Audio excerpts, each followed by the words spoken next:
ომის ამბები მაქვს ჩაწერილი. აი თუნდაც ეს მანქანების გავლის შემდეგ რჩებოდა სისხლის ზოლები გზაზე. და ხელით აკავებდნენ დაჭრილ ჯარისკაცებს.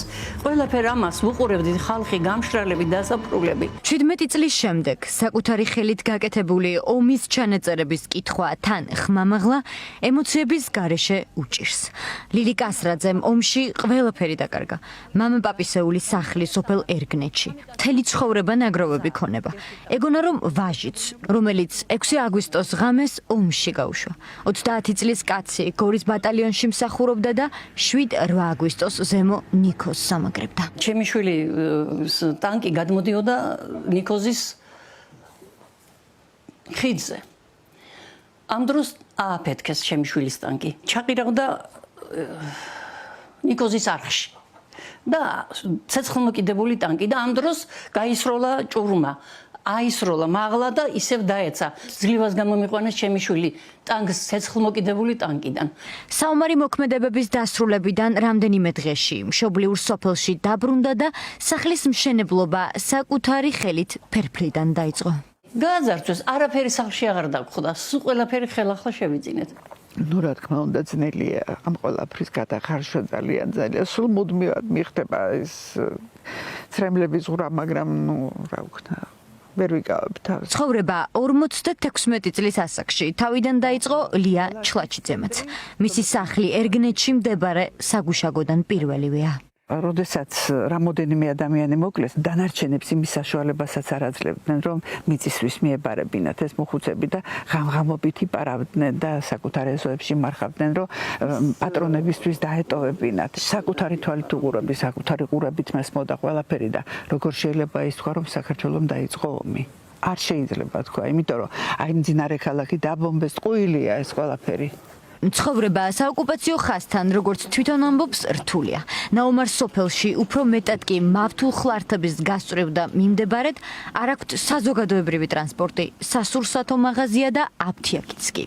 ვინც ომის შემდეგ ერგნეთში დარჩა, ყველასგან მივიწყებულებს მძიმე სოციალურ პირობებში უწევთ ცხოვრება. მუდმივია მცოცავი ოკუპაციის საფრთხე, რომლის წინაშეც ეგრეთ წოდებული საზღვრის პირა სოფლის მოსახლეობა ყოველდღიურად დგას. იგი ინსტინქტურად მივდიოდი, რომ მეგულებოდა იქ რაღაცა ომამდე და მე ვაცნობიერებდი, რომ ის აღარ არის და ის აღარ განმეორდება.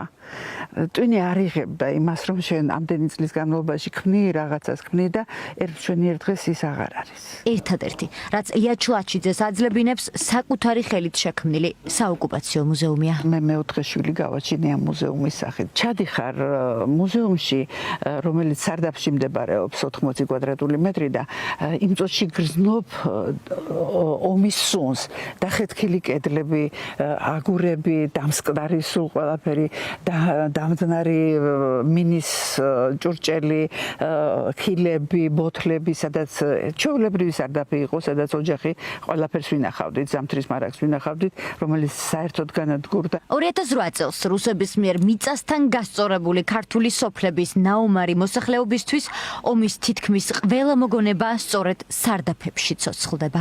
სარდაფში ვიყავით, მთელი ოჯახი. აგვისტოს 8 რიცხვი იყო, როგორი სიცხე იყო, ხო წარმოგიდგენიათ და 8 წლის ვყავდა მაშინ შვილი. ეხლა უკვე დიდი კაცია და კანკალებდა მცივაო, ანუ ამ შიშისგან. ისეთი შეგრძნება მქონდა, რომ ჩვენი ბოლო დღე იყო. ხსნას ვერ ფიქრობ და მხოლოდ ლოცვის წიგნი და დაუჯდომლის წაკითხვა დავიწყე ღვთისმშობლის. ჩვენს ყველა რესპონდენტს მიუხედავად მათ შორის ბევრი თავისებური განსხვავებისა, ერთი ფუნდამენტური რამ აერთიანებს. დევნილობაში, თავშესაფრებში მოკლეხნიანი ცხოვრების შემდეგ, საომარი მოქმედებების დასრულებიდან მალევე ყველა მათგანი რუსების მიერ გადამწვარ მშობლიურ სოფლებში დაბრუნდა. წასასვლელი მქონდა რაღაცა აგონებაში არ მოდიოდა ის, რომ მიგვეტოვებინა ჩვენი სახკარი. მაშინვე დაუბრუნდით, ანუ შესაძლებელი იყო თუ არა, რომ ტერიტორიაზე შემოსულიყავით, მაშინვე დაუბრუნდით, მაშინვე შეუდექით ამ ყველაფრის აღორძინებას, ისევ ახლიდან გაკეთებას. აგვისტოს ომის 5-ვე ღამე ბომბებისგან ნახევრად დანგრეულ სახლში გაათენა 87 წლის ლენა წერეთელმაც. ლენას სახლი საოკუპაციო ხაზიდან პირველივე მწკრივში დგას. რო გაიცროდნენ ხოლმე დედამიწა ინტერეოდა ისე აბათქუნებს შეცროლები იყო. მაგრამ არ წავსულა აქ ვიყავი სულ. ვერი არაფერი არ მქონდა, მაგრამ რაც ამ მქონდა ახალი გარემონტებული სახლი მქონდა და ახალი დალაგებული რა. მაინც ხოიც შენი ნაშრომი მაგარი გენანება ადამიანს. 84 წლის ლეილა ჩლაიძე რუსების მიერ დამწვარ სახლს უკვე წლებია საკუთარი ძალებით ხელახლა აშენებს. გადართვეს, აბსოლუტურად ყველაფერი წაიღეს და შიგნიდან გააჩინეს ცეცხლი. დღესაც აი დღევანდელამდე მოუყვები ამას და აი ვერადავერ მივიყვანეს სახლი ბოლომდე რომ შეხვიდე ადამიანი და ნორმალურად იცხოვროთ. ახლა იმაზე ოცნებობს, რომ მამაპაპისეულ სახლში ცხოვრების გაგრძელება მისმა შვილებმა და შვილიშვილებმა შეძლონ. ვინც არ უნდა იყოს ხელისუფლებაში, ამას შემდგ არ აქვს მნიშვნელობა. მიხედონ სოფელს. ასანთი რო დაგჭირდეს, ასანს ვერ იყიდე. მაღაზია არ არის, ტრანსპორტი არ არის. პატარა არა ვარ, 84 წლის ქალი ვარ, მაგრამ აი რაც შემიძლია ყველაფერს ვაკეთებ, რომ ჩემმა შვილმა არ მიატოვო საქავრობა. რეპორტაჟის გმირების ძიებაში შემთხვევით სინდისის პატიმრის ვეფხია კასრაძის ოჯახს მივადგეთ. ვეფხიას თურმე მოხუცი დედა და ეზოში ჩამოვარდნილი ჭურვის ანასხლეტით მძიმედ დაეჭრა. ცეცხლმოკიდებული სახლიდან ორივე საკუთარი ხელით გამოუყვანია. სინდისის პატიმრის ცოლი ელენე ყვება რომ პატარა ბინა თბილისშიც აქვთ, მაგრამ ვეფხიას თხოვნით მოზარდ შვილებთან ერთად მშობლიურ სოფელში აგრძელებს ცხოვრებას.